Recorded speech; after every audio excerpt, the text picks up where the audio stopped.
I don't think a lot of other wholesalers on YouTube has talked about this strategy or have emphasized this strategy enough. Now, I'm going to talk about how to stack your list because this is the bread and butter of your wholesale real estate business, right? This is the bloodline. This is the water that comes through these leads feed your real estate business, right? And so making sure you get the right list in order so you can target and find sellers within that list to close wholesale deals.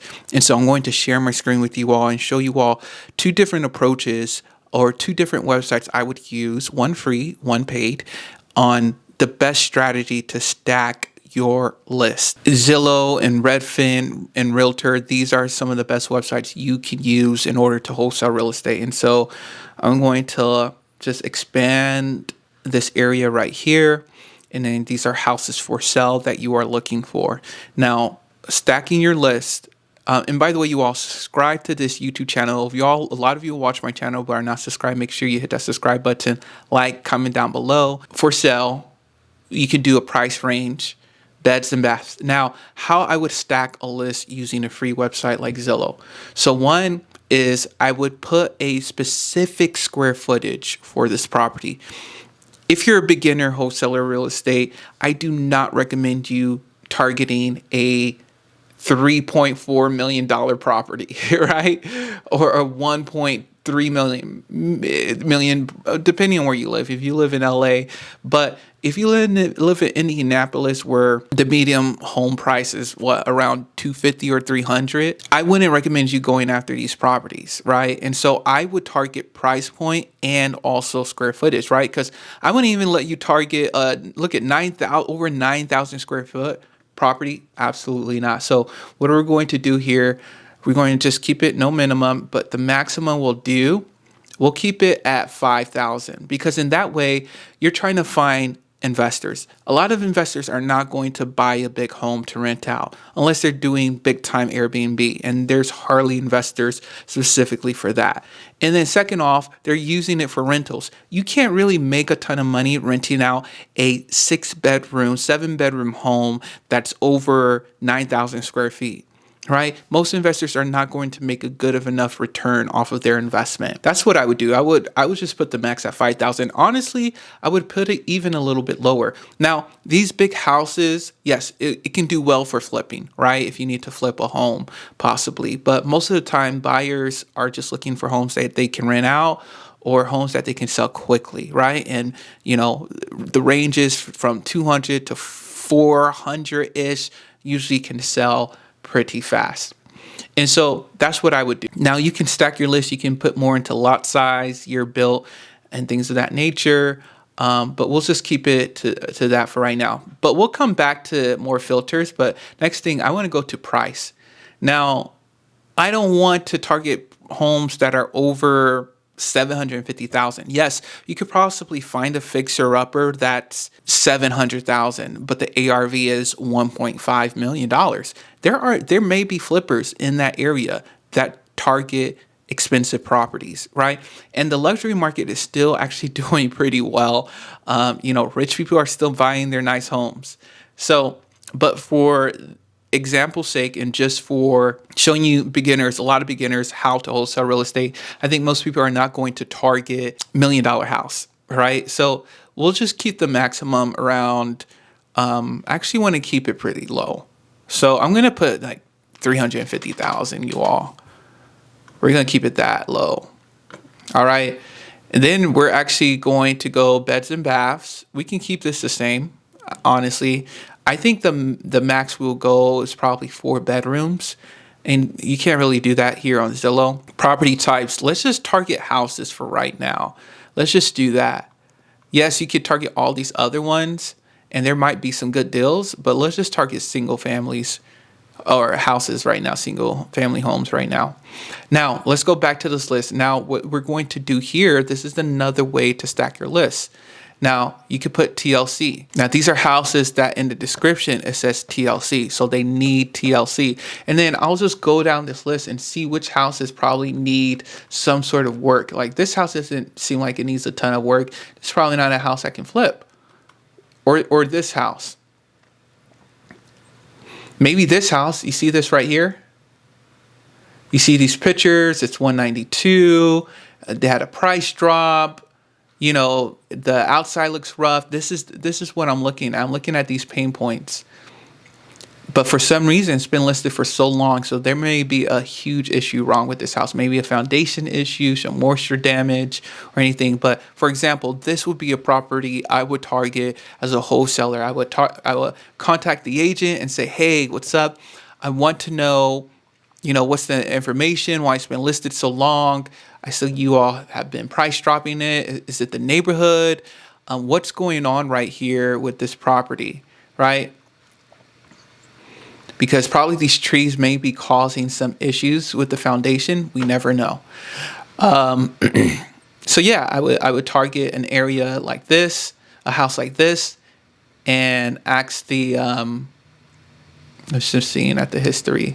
Yeah, just ask the agent, hey, can you put and or as a sign in the contract, or hey, can we use my contract, or just let them know, hey, I'm a wholesaler, I'm trying to do this. See what they say, I remember this other wholesaler and YouTuber, when I got started, he would always say, be brutally honest. And some of you all may know who I'm talking about, but like sometimes just being brutally honest, just telling people, hey, I'm wholesaling. I am not buying this property. I'm the middleman. This is what I'm doing. And just see where it goes. And that can help a lot. So yeah, that's how you would stack a list, right? And you saw how I saw a property that needed work, right? And you can just see directly on these photos if some of these need work. So the grass is cut here and everything, so that doesn't look that bad. But do they have pictures of the inside? They do not. So this may not be a house that we would target. This house may need looks okay, yeah. 163. Now I don't know these areas, but for me, 163 sounds pretty cheap. But yeah, it's one full bath, 2 half bathrooms. That's interesting. So definitely room to make a full bath, possibly somewhere. So yeah. So that's how I would stack the list on a free website. Now, using PropStream, you all can check my link down below. You get a 7 free day trial using my link. But we would do a similar type of stack. Now, list stacking here, some of these lead lists that they have already, pre-populated lists are essentially stacked lists. For example, zombie properties. Zombie properties are a combination of vacant properties and I believe pre-foreclosures. So you can look at that. But what I would do is just stack my list. Now, there's over 360,000 properties in Indianapolis, and what I'm going to do, I'm just going to stack it. I'm going to say, okay, I only want residential. All right, let's say I'm only looking for properties with at least 2 bedrooms and maximum 5 bedrooms, right?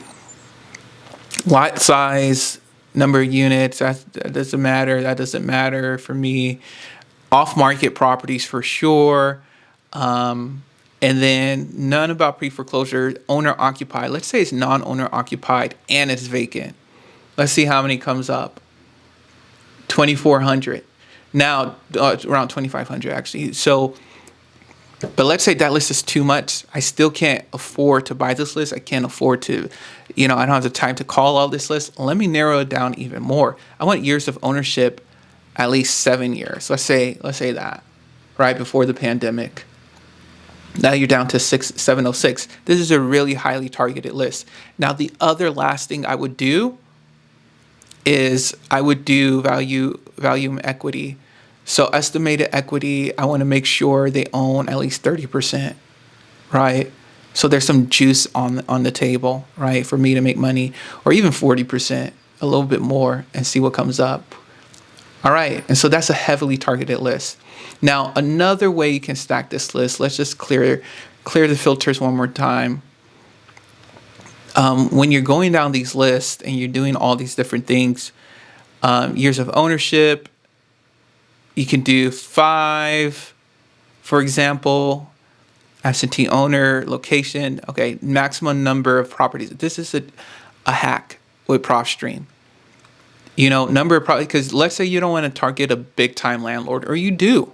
You want them to own a minimum of 10 homes, right? Because you're looking for a tired landlord. But a lot of times, I would say tired landlords don't own a lot of properties. They own a little bit, and they're just trying to get rid of one, right? That's what I would do here. So that's a trick right there. Another thing is I would do estimated equity, do all of that, make sure that is good. Mortgage information, you don't need to put anything about that, but you can, type about a mortgage, if there's multiple mortgages. But here it is, include unknown equity. So make sure you include that, right?